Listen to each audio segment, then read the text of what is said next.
தஞ்சாவூர் மாவட்டத்தில் தண்ணீர் பற்றாக்குறை, மகசூல் இழப்பு உள்ளிட்ட காரணங்களால் கடந்த ஆண்டை விட நடப்பாண்டு 2,36,000 டன் நெல் கொள்முதல் குறைந்திருக்கிறது. இதுகுறித்த விவரங்களுடன் செய்தியாளர் குருநாதன் இணைந்திருக்கிறார். குருநாதன், நெல் கொள்முதல் குறைந்திருப்பதன் என்ன விவசாயிகள் காரணம் சொல்றாங்க? லாவண்யா, ஆண்டுதோறும் தஞ்சை மாவட்டத்தில் குறுவை, சம்பா, தாளடி என முப்போகம் சாகுபடி செய்யப்பட்டு வருகிறது. இவ்வாறு சாகுபடி செய்யும் நெல் கொள்முதல் ஆகஸ்ட் மாதம் முதல் செப்டம்பர் மாதம் வரை காரிஃப் பருவம் என்று கணக்கிட்டு எவ்வளவு கொள்முதல் செய்யப்பட்டுள்ளது அளவு கிடைக்கும். அதே போல் கடந்த 2020 முதல் 2023 வரை உரிய காலத்தில், அதாவது ஜூன் 12ஆம் தேதி அதுக்கு முன்னதாகவும் மேட்டூர் அணை திறக்கப்பட்டதால் டெல்டா மாவட்டங்களில் 3 போக சாகுபடி வெகு விமர்சையாக நடைபெற்றது. குறிப்பாக 2020-21 வரை 10.54 மெட்ரிக் டன் நெல்லும், அதே போல் 21-22 வரை 9.58 லட்சம் மெட்ரிக் டன்னும், 22-23 வரை 9 லட்சம் மெட்ரிக் டன்னும் கொள்முதல் செய்யப்பட்டது. ஆனால் கடந்த 2023-2024 இந்த தேதி வரை வெறும் 5.06 லட்சம் மெட்ரிக் டன் நெல் மட்டுமே கொள்முதல் செய்யப்பட்டுள்ளது.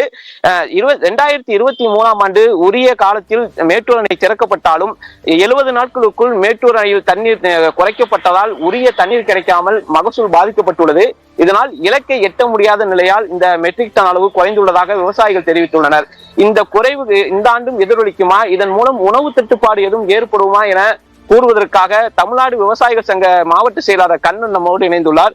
சார், கடந்த 4 ஆண்டுகளும் ஜூன் 12ஆம் தேதி மேட்டூர் அணை திறக்கப்பட்டது போது 3 ஆண்டுகள் நல்ல 10 லட்சம் ஆவரேஜா கொள்முதல் செஞ்சிருக்கோம். ஆனா இந்த வருஷம் 2 லட்சம் அளவுக்கு குறைந்திருக்கு. இதுக்கு என்ன காரணம்?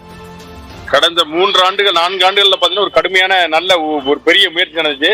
ஏன்னா ஏற்கனவே பல பிரச்சனைகளை விவசாயிகள் சந்திச்சா கூட ஒரு நம்பிக்கையோட விவசாயம் பண்ணுவது, அதே போல ஆவரேஜா குறைந்தபட்சம் ஒரு ஆண்டுக்கு பாத்தீங்கன்னாக்க சம்பாவிலே ஒரு 10 நல்ல விளைச்சல் இருந்துச்சு, நல்ல மகசூல் இருந்துச்சு. அதனால பாத்தீங்கன்னாக்க உற்பத்தி விற்பனை என்பது பாத்தீங்கன்னாக்க ஒரு 10.5 லட்சம் டன் வரைக்கும் கூட போச்சு. ஆனா இந்த ஆண்டு பாத்தீங்கன்னா இது வரைக்குமே கிட்டத்தட்ட முடிஞ்சிருச்சு, எல்லாம் முடிஞ்சிருச்சு.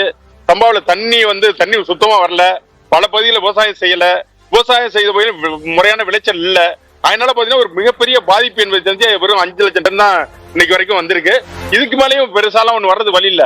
ஏன்னா ஏற்கனவே தண்ணி இல்லங்கிறதா பிரச்சனை. தண்ணி சுத்தமாவே இல்லாம போய் விவசாய செயல்ல மிகப்பெரிய பாதிப்பு ஏற்பட்டு இந்த ஆண்டு பாத்தீங்கன்னாக்க விவசாயிகளோட குறுவையை செய்வோமா வேண்டாமா, என்ன செய்ய போறோம்னு தெரியல. ஆனா எதற்குமான ஆயத்தை பண்ணி செய்ய முடியல. கையில ஒரு பணம் என்பது ஏற்கனவே ஒரு பண சுழற்சி என்பது இருக்கும். நெல் வரும் அல்லது ஏதோ உற்பத்தி பண்ணுவோம், சுழற்சி இருக்கும். இப்ப சுழற்சி என்பது முற்றிலும் முடங்கி போய் அடுத்த கட்ட நோக்கி போறதுல மிகப்பெரிய சிரமம் இருக்கு. அதே போல இன்னைக்கு விளையாட்டம் என்பது பாத்தீங்கன்னாக்க உணவுப் பொருளோட விளையாட்டம் இந்த மிகப்பெரிய வறட்சியால கடுமையா உயர்ந்திருக்கு. இன்னைக்கு விவசாயிகளே சாப்பிட முடியுமா? உற்பத்தி பண்ற விவசாயிகளே சாப்பிட முடியுமா? இல்ல சாதாரண ஜனங்கள், இன்னைக்கு கடைக்கோடியில் சாதாரண ஜனங்களுக்கு எல்லாம் பாத்தீங்கன்னாக்க உணவுப் பொருள் கிடைக்கிறதுல மிகப்பெரிய பற்றாக்குறை ஏற்பட்டிருக்கு. எல்லா பொருளும் இன்னைக்கு எதையுமே வாங்க முடியாத அளவுக்கு விளையாட்டம் என்பது தினம் பாத்தீங்கன்னாக்க ஏறிட்டு இருக்கு. அதனால வர்ற ஆண்டாவது அது முடியுமா என்னன்னு நம்பிக்கை இல்லை.